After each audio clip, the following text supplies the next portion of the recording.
What is up, everyone? Thanks for joining me. I'm KG. I got another deck profile here for you guys. I took first place last Sunday playing Fiendsmith Punk. The list actually went really hard. Pause. So let's go ahead and start with the non-engine. Of course, we have 3 Imperms, just a versatile card. Then I have 3 Fualos. Card's pretty self-explanatory. It's probably the best non-engine you can play right now. Against me, this card is terrible. I hate playing against this card. It's so broken. But Ash stops the Charmies. It's versatile interruption. It's just a good card overall. Then we have 2 Bell. Bell is her. You know, Bell is awesome. She negates a lot of things. She negates the nummy tag outs, negates random stuff from the graveyard. Card's actually very good. Also another card that's pretty decent against me. Droll. Card still ends turns. You know, a lot of people are not playing this card, but at the end of the day, it still ends turns. So you gotta play it, in my opinion. And then the 1 Ghost, there's a reason this card's at 2, for reals. You should play this card if you have, I mean, obviously everyone has Droll, so you should be playing Droll in your main deck, for sure. Then we have Ghost Ogre, unless you're playing Molcharmy Perulia in your main deck. You can either play Perulia in your main deck, or you should probably be playing Droll in your main deck. That's how I really feel about it. Then we have 1 Ghost Ogre. It's searchable in your main combo. That's the main reason you play it. It's definitely not one of the better hand traps right now, but like I said, it's part of your main combo. So just play it so you can search it and have access to it off of cards like E-Telly. You don't really need more than 1, truthfully, but I do see a lot of people with this deck playing more than 1, so I guess it's up to you at the end of the day. Then we have Called By, Cross Out, and Talents. The Trinity, you know, these cards are just broken. They're all at 1. Really good spell cards, versatile, going first or second, and they help allow your plays to go through or give you a fail safe if they don't go through. So good cards. The non-engine was fantastic. It's all very basic, very straightforward. 15 hand traps. That is pretty good. It worked out pretty well. Droplet would probably be the next card that I would be putting in this deck if I had the space. Then we have 2 copies of Fiendsmith Tracked. Honestly, you could play 3 of these. 3 of these isn't a bad idea. I just don't own 3 of them, and I'm not gonna buy another one. So there's that. Then we have Lacrima. We have Lurie. These cards are the bricks that you play in the Fiendsmith engine, and all of your Fiendsmith bricks are still 1 card starters, so cards are still pretty good, honestly. They just require your normal summon if you draw them, or of course you can summon Lurie from the hand with Requiem, but you don't want to do that. So yeah, I mean, great cards. Even though they're bricks, they're still great cards. It's kind of insane. That's why this engine is so broken. It's because literally all 7 of these cards are just 1 card starters. They're all just 1 card starters, and if you open Engraver, the only 3 of them in the engine, then you can make Desiree plus DDD, and I did that a lot. Then we have the Punk engine, lastly. These cards go incredibly hard, I'm not gonna lie to you guys. These cards are slept on. I'm sure some people understand the power of these cards, but I would say these cards are still slept on. You have 3 1 card starters with E-Telly, 3 more 1 card starters with Foxy Tune, 3 more 1 card starters with Ziamin. You have 3 more. Well, you have 3 extenders. These are not 1 card starters, but this card is the best extender in the deck. 3 Rising Scale. Card is broken. This card is insane. If this card is special summoned in any way, you can special summon a Punk monster from your hand, or excuse me, from your graveyard or your deck, and you summon him out by banishing a Punk monster from hand or graveyard. So obviously it's pretty easy to get him out, and then once he's out, she summons another monster to help get you into synchro plays or whatever other plays you're looking to make. So very, very good card. One of the best extenders I've seen in a while. Not gonna lie to you guys. But then of course we are playing Punk, so you have your Punk bricks. The minimum, this is the bare minimum. You can obviously play more bricks than this if you want to have a stronger end board, but I recommend just playing more non-engine. Like I said, I am on 17, what is it, 17 or 18 non-engine, something like that. Wagon, Deer Note, and the 1 Jam. You have to play the Jam because this gets you draw 2. You have to play Wagon because he gets you to Jam. You have to play Deer Note because he helps extend your plays and gives you longevity. Deer Note's actually very good, and on top of all of that, Deer Note is your only level 5. Like, I don't know why this deck only has 1 level 5 monster, meaning you only have like 1 way to make the level 8 synchro, but I mean, hopefully we'll get more Punk monsters in the future that actually do something. We need another level 5. That summons itself from hand.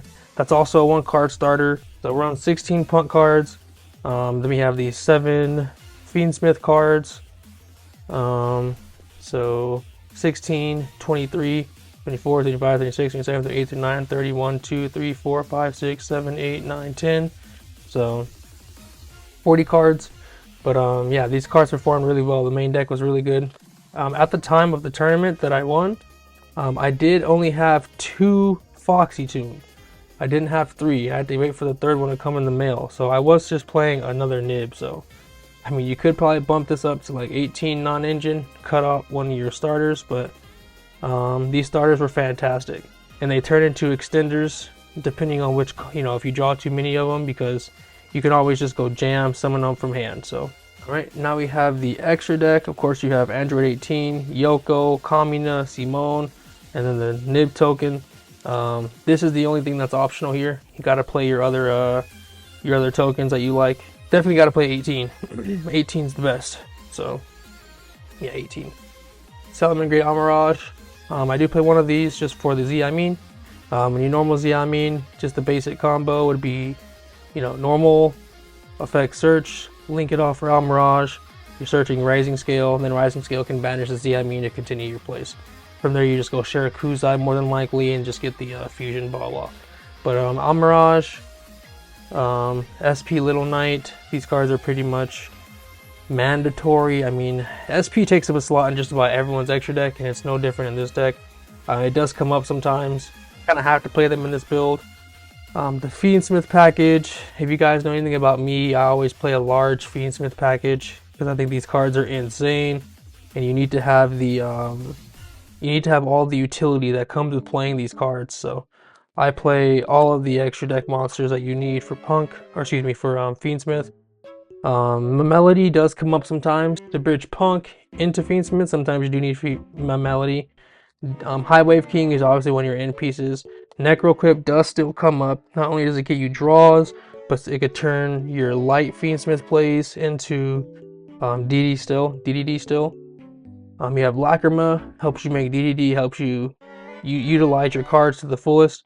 Desiree, obviously Omni-Negate, and it sends a card when it goes to the grave. This card's really good. Agnumde summons out these guys from the graveyard. Card's also really good. And it's a quick effect, so you can use it during the battle phase to get more damage. Sequence is your fuser. Requiem is your summon from deck, and takes any light fiend. So this helps you get into your engine. All cards were very, very good. These cards were all super solid. Summoned literally every single one of them. I have the Punk cards. I summoned every single one of these too. So this extra deck is incredibly tight. It's super tight. Like I've summoned literally every single card in this extra deck. So I mean, you definitely want to make sure that you have at least what I'm playing here. The only thing that I would say is negotiable, funny enough, is the Melody. I only made this card one time, so maybe you don't need to play it, but I just like to play it because when it comes up that I have 2 level 3s, I can just go Fiendsmith. So I still think the card is very good. This card ends games. Obviously, I mean, there's times when I summon this card after getting Fuwalos, just so I don't give them too many draws, and I'll still end up winning just because they just struggle to get over this card. And some people just start scrambling when they see this card, and they make misplays and don't do the right, the proper things to get their life points low enough without dying. So a lot of times this card is just steal games. But yeah, this card's insane, very good. Also, if you pay life points of this card while you have field spell, you can get a draw if you haven't got your 2 draws already. Amazing Dragon, it's your Sea Serpent, your Wind type Sea Serpent. This card's really cool, very good artwork on it.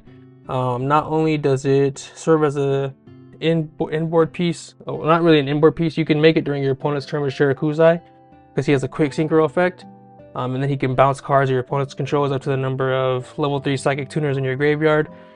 He also has a secret ability where he can once per turn revive a Punk monster from the graveyard, and that does come up a lot, especially after turn 1, sometimes even on turn 1, because you can make this guy and get back a monster from grave and then turn this into your jam, which is very, very good, because jam is not only a monster negate, but it's also just a draw 1. So if you want to just pay life points, draw a card, you can do that too.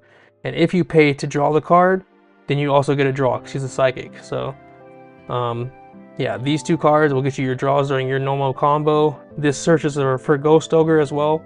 And if your opponent tries to respond to your Punk cards while this is in your grave, it reborns itself and then triggers again on summon. So once per turn you do get that search, no matter how it's, as long as it's summoned off a P.U.N.K effect or synchro summon. So this card's very good as well. This card is super good. It's awesome.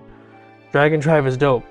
In your normal combo, the one I try to go for Dragon Drive, search Ogre, and then summon out a level 8 from hand if I have it. That way I can go 2 level 8s into Jam, use one of his effects to draw, and save his monster negate. Because having a monster negate that negates and destroys is still so powerful. It's still so good, especially if you put it next to a Caesar and a Desiree. Shut up, bitch! So yeah, extra deck is very, very good. Honorable mentions, cards that I wanted to play that I didn't have room for. One of them is Dragite, just because you can make him a Speller Trap negate. But that's the only other card I really wanted to play in the extra deck really badly, was that, and maybe Typhon, because obviously I love Typhon. But yeah, I mean, it is what it is. We didn't have the room. Then you side deck the 2 Perulia. This card's good, gets you draws. The 2 Nib. I wish I had room for more. I could probably make room for more, but this is probably fine. Then we have the 1 Santa Claus. This is good because you play 2 copies of Tract in your main deck. You also play 3 Engravers, because Tract searches, Engraver searches Tract, so they both could end up getting you to this card. So that's 5. And then we have Illusion Gate. We have Tactics, or Thrust. We have 1 Dark Ruler no more. This is a change I made. I don't know how I feel about this card yet. I'm playing it because I'm not playing Droplet and I want to have a way to just turn off their monsters on board. I'm going second. This might end up getting bumped up, you know, because this card, in theory, is pretty decent. My thing is just that I'm playing board breakers. One thing about Illusion Gate in this deck is that paying your life points is good in this deck because it gets you lower for Pep. It makes Pep harder, it makes Pep easier to just kill your opponent. Also, this card can bring back your opponent's Ash or level 3 tuners, so all you need is a level 8. Or it can bring back one of their level 8, so all you need is a level 3 tuner to make Pep. So this card's honestly insane. The card's really, really good. If I had a second one, I would be on 2, so maybe play 2 Illusion Gate. Then we have the 1 Duster. Duster's good, it just destroys all back row. Same with these cards, they just destroy all the back row.